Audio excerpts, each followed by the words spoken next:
हाय friends, मैं हूं Manav. Welcome to movie Shuvi. करते हैं आपस में पॉजिटिव सा नमस्कार और बात करते हैं काफ़ी कुछ चीज़ें जो ओटीटी के ऊपर रिलीज़ हो रही हैं। और मेरे को स्पेशल रिक्वेस्ट आई है अमित से कि भाई आप इतने सारे रिव्यूज़ पहले किया करते थे, अब थोड़े कम क्यों कर दिए हैं। देखो, ऐसा है कि मैं देखता बहुत कुछ हूँ लेकिन समय नहीं मिल पाता, इस वजह से मैंने आपके साथ शेयर नहीं करे हैं रिव्यूज़। बट ओटीटी के ऊपर ऑफ लेटली बहुत सारा कॉन्टेंट आया, तो मैं कोशिश करूँगा एक एक करके देखूँ और उसके साथ आपके साथ सारा रिव्यूज़ वगैरह शेयर करूँ। कुछ चीज़ें सैटरडे संडे के अंदर बहुत सारी चीज़ें देखी भी, उसके बारे में तो मैं बात कर ही सकता हूँ। तो मैं बात करता हूँ आपसे एक नियरली नॉर्मल फैमिली की। क्या ये nearly normal family genuinely normal है कि नहीं है? क्या ये हर एक फैमिली के साथ होता है? ये क्राइम ड्रामा है बेसिकली, ये स्वीडिश वर्ल्ड से आता है। यानी कि आपको अगर ये सीरीज़ देखनी है जो कि 6 एपिसोड की है, तो आपको तसल्ली देनी होगी, क्योंकि वहाँ पर जो फिल्म मेकिंग, मोशन पिक्चर या फिर वेब सीरीज़ करने का तरीका है कि अब हमारे पास बहुत तसल्ली है। अगर आपके पास भी है तभी आप आके इसको देखना, क्योंकि हम तो धीरे धीरे जो क्राइम ड्रामा है उसको अनवील करेंगे, हर कैरेक्टर के अंदर डेप्थ में जाएंगे, इतना डीप चले जाएंगे कि आपको हर एक कैरेक्टर का बिहेवियर ऑलमोस्ट अपने आप ही समझ में आ जाएगा। तो ये भी कुछ इसी तरीके की सैंडल फैमिली की कहानी है, जहाँ पर फादर साहब जो हैं एडम, वो प्रीस्ट हैं, उसकी जो मदर है, उसकी जो वाइफ है बेसिकली वो एक लॉयर है, और स्टेला जो उनकी टीनेज डॉटर है, उसके बारे में स्टोरी चलती है। अचानक से एक दिन नॉर्मल लाइफ जो इनकी है वो थोड़ी सी बिगड़ सी जाती है जब स्टेला को एक मर्डर के लिए अरेस्ट कर लिया जाता है। अब इस फैमिली को बहुत जद्दोजहद करके उसको बचाना है, तो ये क्या उसको बचा पाएंगे कि नहीं बचा पाएंगे, और क्या ये जो अनवीलिंग है, जो क्राइम अनफोल्ड जो होगा वो क्या फैमिली की जो रिलेशनशिप डायनामिक्स है उसको भी अनफोल्ड कर देगा। और अनफोल्ड करने के बाद ये जो पेरेंट्स हैं वो इतनी जद्दोजहद क्यों लगा रहे हैं इसको बचाने की, उनके अंदर क्या गिल्ट है, ये सब चीज़ें भी एक यूनिक फैक्टर की तरह बाहर आती हैं। मुझे जो सबसे ज़्यादा इंटरेस्टिंग चीज़ इसके अंदर ये लगी कि जो इनके प्रोफेशंस हैं वो काफ़ी हद तक स्टोरी में डिसीजन मेकिंग के अंदर इनका बिहेवियर डिपिक्ट करते हैं।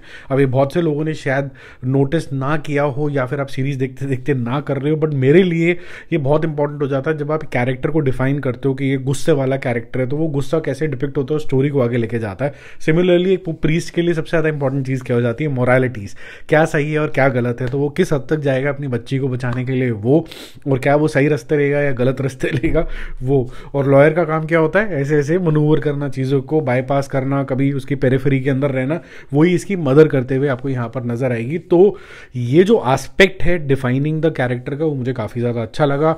इन्वेस्टिगेशन थोड़ी सी स्लो है जैसे मैंने बोला, लेकिन अगर आपको इस तरीके की चीज़ें पसंद हैं तो आपको slow drama, unveiling, back and fourth story का होना, जो इनकी बच्ची है स्टेला, उसके रिलेशनशिप डायनामिक्स को समझना, जिसके अंदर थोड़े बहुत एडल्ट सीन्स भी हैं जिसको अगर आप बाईपास कर सकते हो तो कर लेना, otherwise it's a thrilling watch.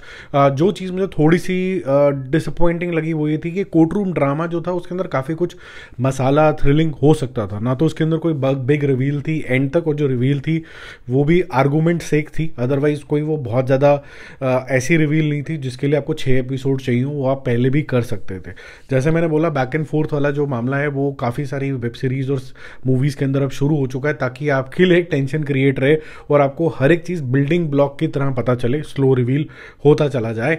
तो यहाँ पर वो चीज़ काम करती है, लेकिन यहाँ पर स्लो जो है वो काफ़ी एक नॉर्मल ऑडियंस के लिए काफ़ी स्लो फील होगी। और अगर मेरे को स्वीडिश ड्रामा बहुत ज़्यादा पसंद है, तो मुझे भी अगर स्लो लग रहा है और मैं अपने आपको प्रो ऑडियंस मानता हूँ, तो भी मुझे ऐसा लगता है कि शायद नॉर्मल ऑडियंस को भी ये फील होगा। But it is made by some great acting, और स्पेसिफिकली स्टेला की एक्टिंग, कि वो कुछ छुपा तो नहीं रही है, वो उस गुस्सा क्यों है, और जो इसकी मदर की एक्टिंग है एज लॉयर वो काफ़ी ज़्यादा अच्छी लगेगी। हालांकि जो प्रीस्ट साहब हैं वो अपने एक्सप्रेशन से ज़्यादा बात करते हैं, डायलॉग्स से नहीं, क्योंकि वो अपने आप से स्ट्रगल बहुत कुछ कर रहे होते हैं।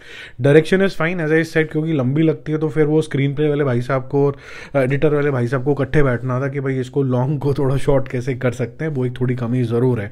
हैविंग सेड दैट, फिर भी एक इंगेजिंग सीरीज है। जिनको स्लो चीज़ें पसंद है कि भाई हमने एक ही चीज़ देखनी है पूरे दिन के अंदर, धीरे धीरे चलता रहेगा, बीच में मैंने ब्रेक भी लेना है, खाना भी खाना है, फिर मैं दोबारा से ऑन कर लूँगा, ऐसे बहुत सारी ऑडियंस होती हैं कि भाई एक ही चीज़ देखनी है, मल्टीपल चीज़ें नहीं देखनी है अपने को, तो उनके लिए ये रहेगा सीरीज कम से कम नहीं तो 7.5 आउट ऑफ 10।